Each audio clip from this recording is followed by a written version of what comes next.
Good afternoon and welcome back to WBAI 99.5 FM here in New York City.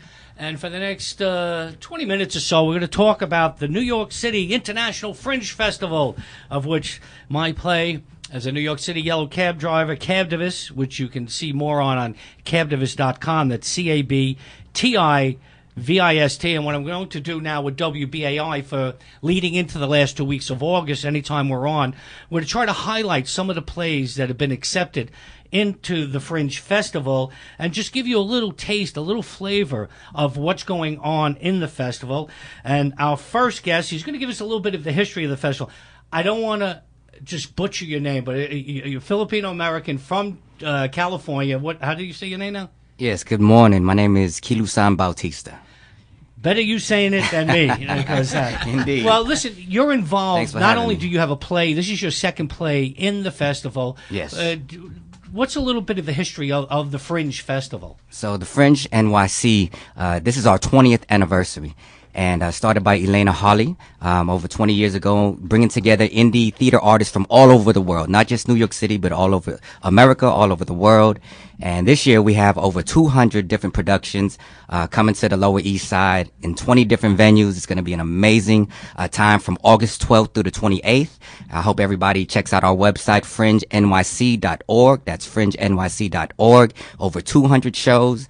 And man, you know, anything from comedy, burlesque, you know, dramatic theater, multimedia theater, you name it, you know, Fringe NYC brings it. It's the largest festival in North America. And I'm just honored to be a part of it, not just as a participant that's performing, but also as a venue director. So I get to see the administrative and the organizing and all the crazy, wacky things that we do to make this happen for New York City. Now, your play is very timely, particularly what happened with the rent control guidelines during this week, gentrification in New York, because that's all you hear. I mean, Jimmy McMillan, the rent's too damn high. Too high. And what is your play about, and how does it affect you directly? And it has affected you directly that you've written a play about gentrification. Yes, so my play is called Transcend. And Transcend is a new one-man show, a hip-hop theater multimedia experience. And it talks about my recent experience being priced out here in Brooklyn, New York. Brooklyn, New York. You know, Spike Lee calls it, you know, the place, the do the right thing place. But now it's the do the gentrification thing. So I talk about 3 weeks of my life being homeless here in New York City. I was a graduate student at Brooklyn College. As a result, I had to defer my master's program so that I can survive in this city as an artist. So I noticed that the housing, you know, the rates, the apartment rates were going up, skyrocketing for an artist. And, you know, you're either on top or you're on the bottom as an artist, you know, and anything in between, you just got to survive and find a way. And it really pushed myself as an artist to really look for those social resources, the information, you know, to really navigate through this rigorous and you know, I would say violent, you know, housing market that's pushing people and displacing communities, removing cultures, and it's just ridiculous, you know, like what's going to be happening to New York City in the next 5 to 10 years for artists, for local communities, for the history, you know. It's a very interesting time. And Transcend, that word in itself is a message. It's a political statement that no matter what happens, no matter what side of the fence you're on, if you're rich or if you're poor, you know, we all must transcend together. So it's important to, you know, be a part of town halls, to be a part of political movements, or just simply to get the news and the information that's being put out there and to really know what's going on and not to, you know, disconnect the homeless situation, because it's all the underlying basis. The foundation of all this is poverty. You know, and if we're really concerned about New York City citizens and its people, we're going to address those issues of poverty, you know, connected to homelessness and gentrification, and put it all together and really put our heads, you know, and as an artist, you know, my goal, just like with the Fringe, you know, Fringe's mission is to incite art and cultivate community, And right now's the time. There's no other time to be alive. And we're in the best city, you know, in the world, New York City, to bring art, to bring the world together and, you know, really talk about what's happening in our lives. Well, if we are simply put, we are in a capitalistic society, and that, despite all the yap about anything else, capitalism, when it's reigns supreme over a society, it is the religion. And Christianity, Judaism, Buddhism, Rheumatism, or any other belief has no place when capital, because the guy, this Trump guy, yaps about how much money, and it's all Trump, about. please. President Trump. But they talk about this business of there's no room, it seems to me anyway, if it ain't making money. For example, if you want to be on the board of the Metropolitan Opera, you have to pay $1 million per Membership annum, fee. right, before you go. And most boards, they demand that you pay $15,000, $20,000, you subscribe. So how are, in our capitalistic society, it's almost impossible for a person who's trying to live and practice their art, be they painters, musicians, playwrights, sculptors, there is no way that you can survive on your art without being subsidized. Every country in the world subsidizes its artists, except this one, and this is the richest country in the world. There are billions. There are 1,000. What did I read the other day?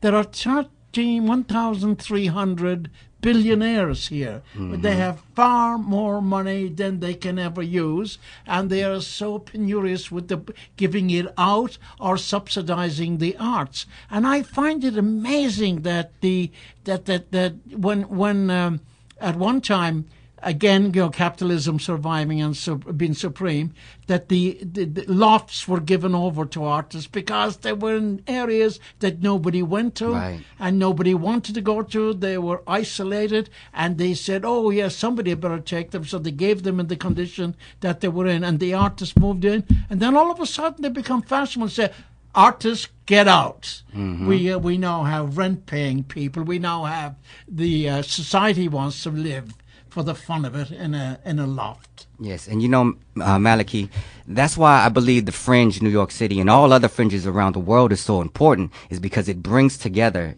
artists to really talk about these issues within a 3-week time frame. And it's a small microcosmic time, but to talk about macro issues such as gentrification and all these issues that are affecting all of us, on all levels. So I'm very grateful for the opportunity to have the platform to reach, multiple audiences that I may not reach in my own performance basis, but it brings together, people from all walks, in different genres, and because it's a community, and we're really striving to expand that community for all people, to listen to these issues, to see these different types of aesthetic forms, and just really be inspired to do something to get that last August summer push, into the fall, and be like, what? Like Brother Lin-Manuel Miranda said in his sensational play Hamilton, let us all just sit at the table. Yep. We all just want to sit at the table, and that's what we need to do, from young, old, rich, poor. Yep. Let everybody sit at the table. That's democracy. You were saying part of your play is about being homeless for 3 weeks. Yes. What was like, and where were you living during those 3 weeks? Well, see, the thing is, you go on the subways here in New York City, right? And you see a lot of people, and you don't think that, maybe 25% of the people that are on the train are homeless. And homelessness is not just, being ragtag and on the street and dirty. Homelessness is also couch surfing, overcrowding apartments, or just not checking in, or being in homeless shelters, and as an artist, myself, for 3 weeks, I had to, freak the system in any way possible, meaning, go to food banks to get food, to, go to the social welfare office to find resources for support, talking to counselors just to get through the day, or going to the gyms to take a shower, as simple as that, and walking around with 2, 3, 4 days worth of clothes just so that you can get by and not, disrespect anybody on the trains, in the class, or your places of work. So when are you going to perform at the Fringe Festival? And where do you think? All the 200 shows have 5 nights, and between August 12th through to August 28th, and right now we're distributing that information for our location. Do you have your specific one? Not at the moment. It hasn't been released, but it will be within the 20 shows in the Lower East Side, so we'll be there. I think folks have got to go. We all got to transcend, Now that rap has taken over Broadway, you want to do what Hamilton did for Broadway for the Fringe Festival. Maybe give us a little taste of some of the music, or a cappella. Will there be music in the background? Absolutely. This is a hip-hop theater inspired electronic music, 21st going into 31st century type of production. So set up. What's one of the pieces that you're going to do right now? So this piece is played over a Nas beat, New York State of Mind. I don't know. You can Google that. But shout out to Nas, shout out to Queen, shout out to all hip hop cultural, enthusiasts. But it's the ending monologue, and it's a message to everybody, and it goes like this.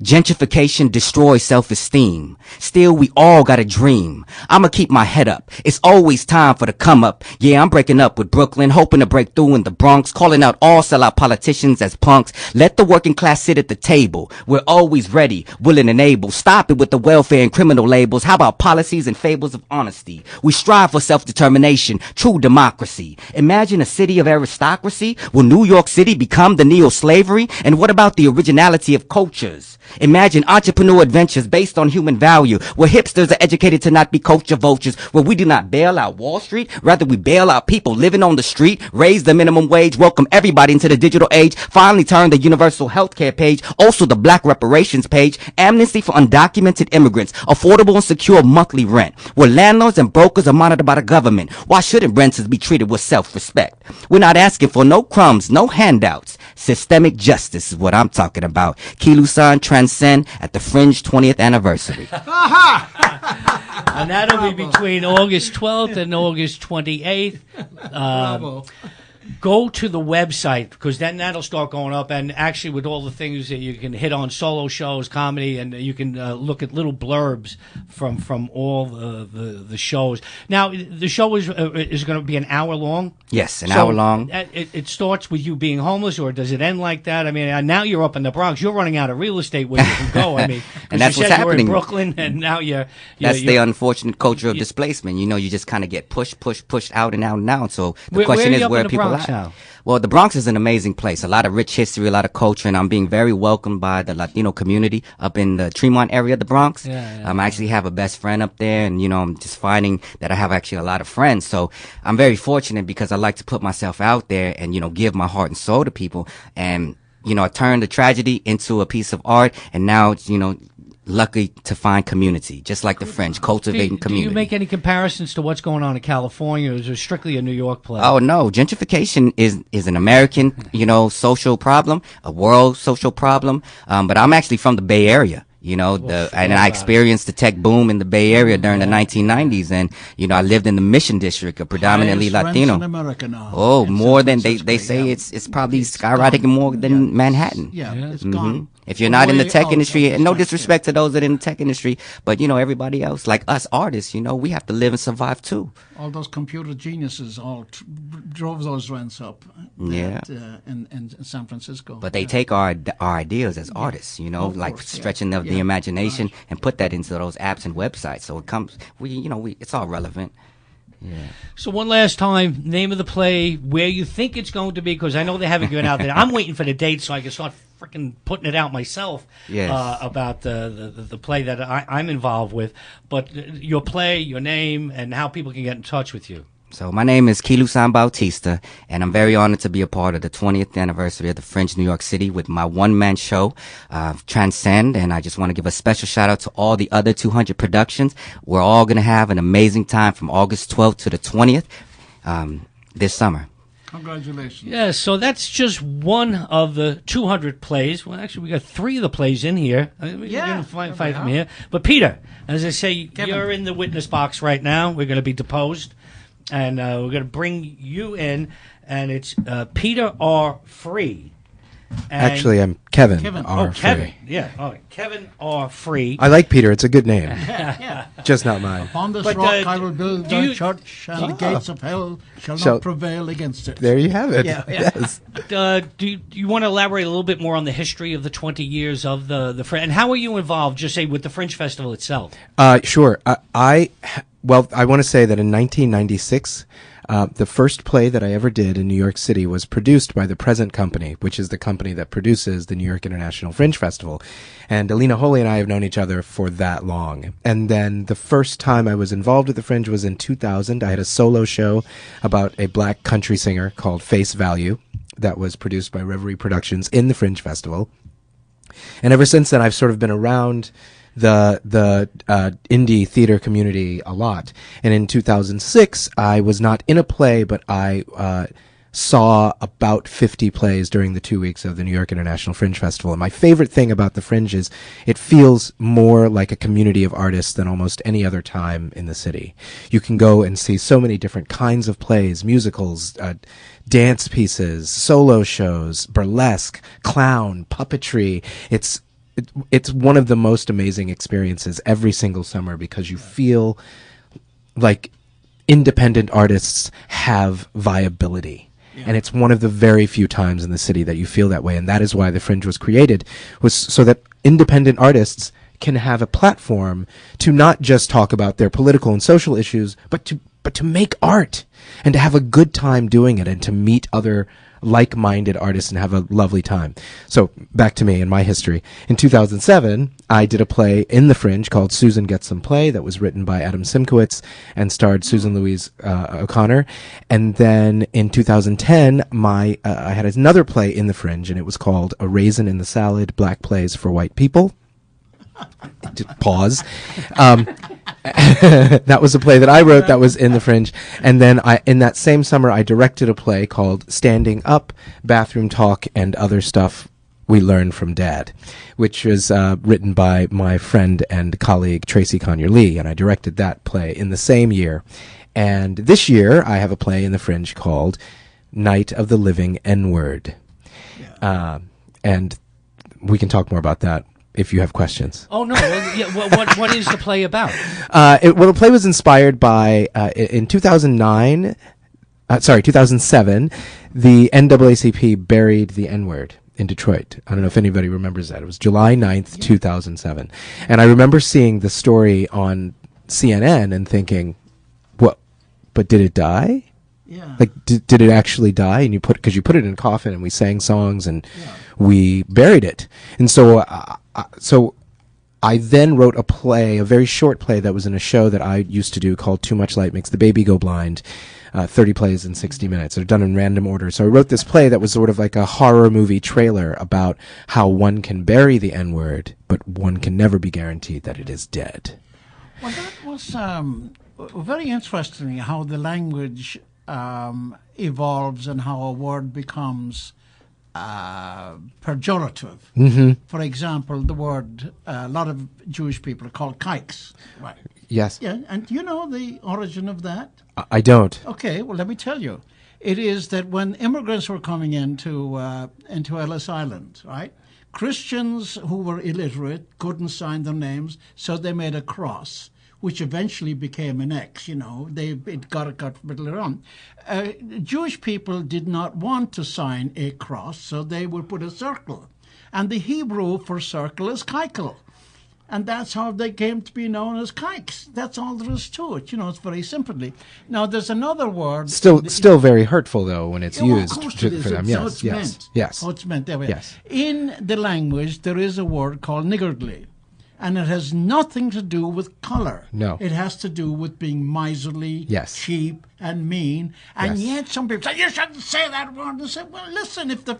I'm going to say, if the guy is a miser, he's niggardly. Right, but it's also spelled differently. It is. That one has an A before the R before the D. But So as you know, Kevin, it is that when people who don't know take offense at something that's not meant in the way they think it is. Yes. There it is, so. Well, in my play, Night of the Living N-Word, it's really basically it's a comedy. It's a slasher comedy. It's a horror play, and it is. We are talking about that one N-word that not niggardly, but the other one that I won't say here. The one that was buried, but didn't die. Yeah. And in the play, a white woman wants to stop her biracial son from saying it, so she plans an intervention to scare him straight, to keep him from doing it.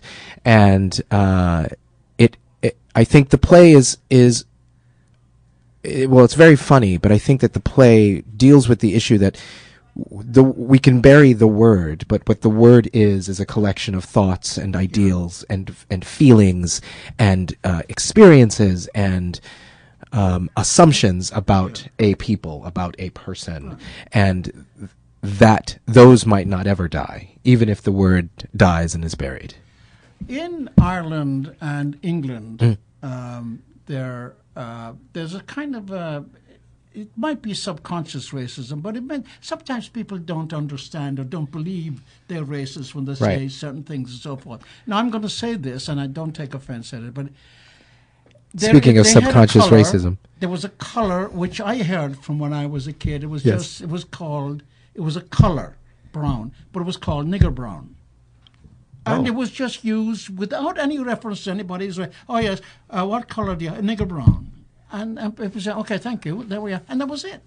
And I came here not knowing that that word was offensive and so forth. So I did go to a shop one. The guy said, I want a pair of socks for you. He said, what color? I said, nigger brown. I thought, guy looked at me and said, what did you say? And Yeah, he did. well, I said, nigger brown. He said, I think I looked at you that way too a second ago. I think I looked at you the same way. But it was totally unconscious of any offense and everything else, But because I didn't think about what that meant, all I was looking for was a pair of bloody socks, and that was the best I knew to describe the color. So anyway, I hope I didn't offend you, but And Kevin, how do you feel? Who can use the word? Because that's always the big debate now. That African Americans can use it, white people can't use it unless you're a friend of someone and they understand. And then if you use it with GA and the different, Yeah. it's just it is unbelievable what's going on and who can use it and can't use it. I don't know who the police are. They're going around policing who can and can't say. But Yeah. well, how do you feel about that? I mean, I feel you're talking to me, so I Yeah. guess that's who you mean. You want to No, answer this you. question. Yeah. I believe I don't want any white people saying it, and I don't want black people saying it in front of white people. And what I believe is, when I grew up in the South, and there were lots of white people who would say to me, "Oh, well, I know plenty of white N-words." Because it's just an ignorant person, right? Yeah. And so what I would say to them was, yes, but if you don't know me and I'm driving in my car and you're driving in your car and I cut you off and the first thing you want to say about me is that I'm an N-word, and it's only because I'm black. It's only because of the color of my skin. It was a word that is used. It has been used to put people down. You meet any black person can tell you the very first time they heard it.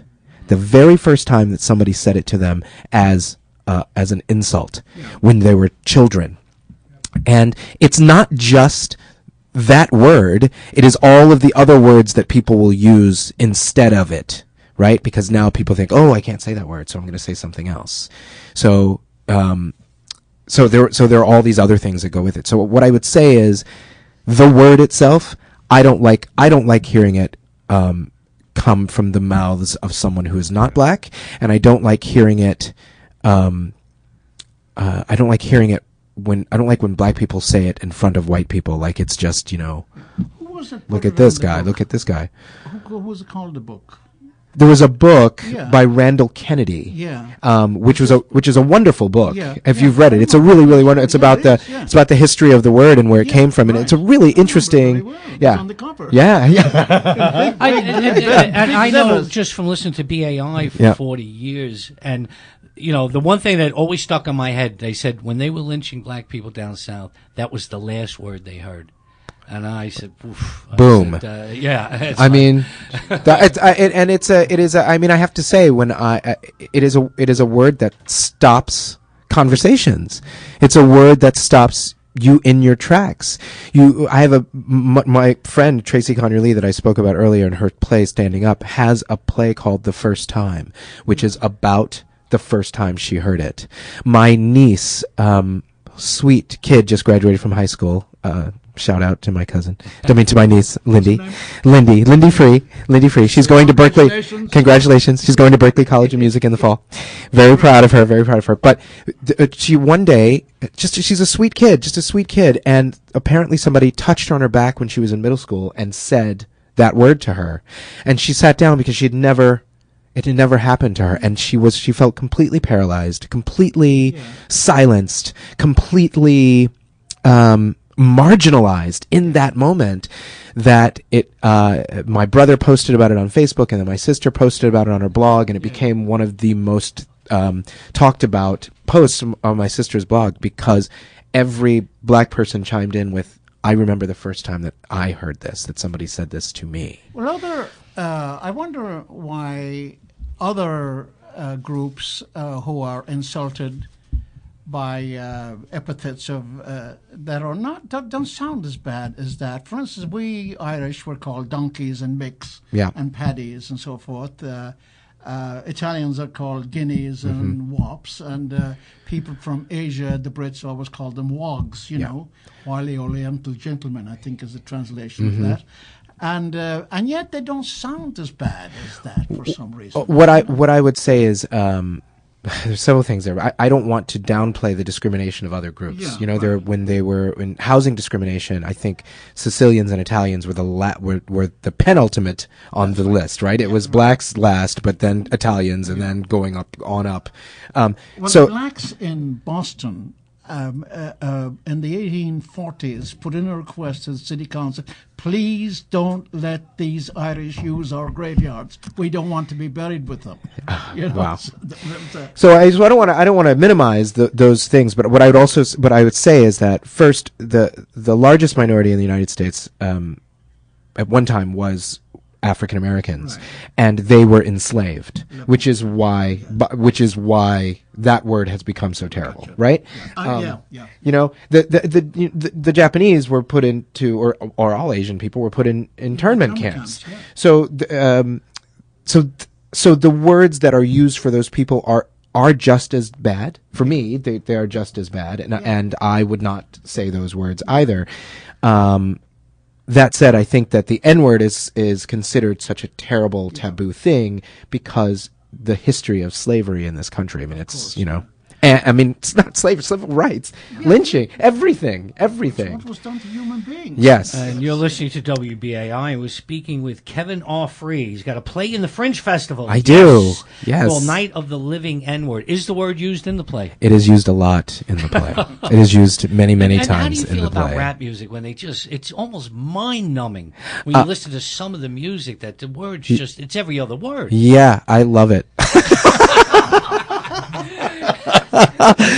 You know, it's not. It isn't when I'm you know on my radio dial. It's not my go-to music, but when I hear it, I love it. I love the expression of it. I love the way in music and art, and part of the reason why it's used so much in my play is because it loses its meaning to a certain extent, so that we can focus. For me, we can focus on the larger issue. The larger issue is how we feel about N-words. Yeah? That's the bigger issue. How we feel about them, how we're marginalizing them, that kind of thing. So in rap music, you know, I love it, but hip-hop is not my go-to. No disrespect to the amazing hip-hop artists in the room. I love hip-hop, but when I'm in my car, I choose to listen to other things. Right. Though I buy all of the hip-hop albums. I just buy them so that I can be a part of pop culture and know what's happening. But then you can talk about it then on WBAI. and yes, like that. I'll be back next week to talk more about things I'm not an expert on, like hip-hop. One of my sons, when he was younger, he got involved with a group of breakdancers on the and so forth. And I didn't know that he was doing this, but anyway, he was doing a lot of it, and he was all his friends, everybody, his whole culture, his friends, totally African American girlfriends, and his good friends, and so he's involved. He's the only white guy in this group of dancers. So anyway, I get a call one day with a fellow with a very British voice. Said, "Hello, Mr. McCourt." And I said, "Yes." He said, we're doing a film on the history of dance called That's Dancing, and we've been going around the city, and we're doing dance, you know, from tap dance and from break dancing and so forth. And we came across a group." He said, "that your son is a member of that." And I said, "Oh, really?" He said, "Yes, he's quite good too." He said, "And we'd like to film him, and but he's a minor. He was 15 at the time, and so therefore we have to get parental permission for them to do this." Yeah, and he said, "Would you be amenable to that?" And I said, "Absolutely. And if he wants to do it, that's perfectly all right with me." And he said, "Well, good enough then. We will do that." He said, "We'll send you the contract and so forth." I said, "Look, there's one condition. And he said, what is that? I said, don't tell him he's white. Oh, absolutely, sir. We've all done that one. So my son is in that movie that's dancing with the group. So that's my experience of breakdancing. I don't do it myself. But I'm getting around to it. What I love most about that story is that now I know that I can watch That's Dancing and know exactly who your son is. I'm very excited about that. He's in the opening scene with Gene Kelly. And Wow. there he is. Wow, that's great. Yeah. Cormac McCourt. Great lad. Great. Yeah. Yeah. Is he still dancing? No, he does. He makes beads, and he's a member of a Zulu group that. The Zulu Nation was it? Zulu Nation, Yeah, I he's a think member. so, yeah. Oh, really? So, yeah. Right. We had him on. Okay. No, he's still black. I was afraid that he had turned his back on his people, so I'm glad to know. I'm glad to know. Good. Now, Kevin, Yes, where sir. can people see this? Or you don't have the dates either. I don't have my Do dates. you have the place? Can we even talk about the places I don't yet? think we're supposed to talk about the places I'm yet. getting those emails. Don't mention it. Don't It mention could it. be shifted Right. over, but it's all going to be downtown. Is it? It has to be below 14th Street. Yes, nothing above it. nothing above 14th Street. Everything Right. everything in the Fringe Festival is the Lower East Side and the East Village. I mean, some venues are on the West Side, so it's just in the Village. I like to say, and yes, the festival happens between August 12th through 28th, and tickets go on sale for all of the plays on July 15th. So there are 3 plays in this room: Transcend by Kilusan Bautista, Night of the Living N-Word by Kevin R. Free, and Cabtivist by John McDonough. John McDonough. Yeah. Ah, sorry, John. Sorry, I was going to say Martin because I know a Martin McDonough. Well, yeah. Yeah. It's the famous place. He's above 14th Street. I am below 14th Street. If people want to know what the difference is, that is the difference. And that is the only difference. Just as viable, just as good, fewer performances. You would have bumped into Martin McDonough. He Oh, had all no, those yeah, plays. yeah. Were you in any of them? Or Not yet. Not yet. No, I'm only 84. I have plenty of time. You're right. You know, I've been told if I don't drink today, if I don't smoke, if I behave myself and so forth, that I'll have a wonderful, marvelous life if I live till midnight. Oh, there you go. You can't push Well, it. and you can star in a play tonight then. I could, yeah. I mean, Yeah, most plays go down I like have at 10 to, o'clock. okay. Yeah. I'll take it a day at a time. So, and we want to say I'll be putting up this interview with some pictures that we took today in the studio up on YouTube in the next day or so. So you want to take us out with a rap song, maybe? Yeah. Do you have another one, or you can't be a spent force? Not you. There's no way. So. Thank you, Kevin. Yeah. that's Thank you great. guys. Thank you for having me on. Oh no, Yeah. no! This is what I want now every week until we get to the last 2 weeks of August. And what we'll do is we're going to try to get somebody up from Rockaway, but you can take us out. Explain your play one more time, and what's this rap song about? So Kilusan Bautista here with Transcend. This is a opening rap monologue from the production Transcend. You can't be a broke man in Brooklyn. That's a joke, man. But I'm Fam Bam, not a rich man nor a white man who took the land. I work the land, extend the hand. My master plan is not to sham. My master plan, can you understand? Is love, man. Love a woman, love an island and a mainland. Oh, yes, you can. Yes, we can. Defend and transcend and liberate and take back the land. Invest and uplift and 6 billion different children. Are you listening? Are you listening? Stop pretending. Stop believing in the life you're living. Kilusan Bautista, Transcend, Fringe NYC. Let's go. That's it. I recommend you'll be hearing more about the dates and times of these plays in the next, hopefully a week or so. I would say in the next week we're going to get all the finals and just get the word out there. And everybody's going to try to get above the fray, because I went to the meeting that we had at the high school there, and you could just see when all 200 got up, and you say, how do I get above this din? Because everybody wants to be that play that people are going to go and see. And then if the plays are sold out, you get that extra date, that 6th date within the play. And then awards are given out. What are some of the awards that are given out for the play? Do you know? I don't even know. I mean, this is my first time sticking my toe into the theater world. Distinguished solo award, distinguished You're not musical going on anymore. award, That's distinguished over. If I would have known that, you were comedy. gone. You might be gone too. Now that I'm hearing about the awards, I got to get.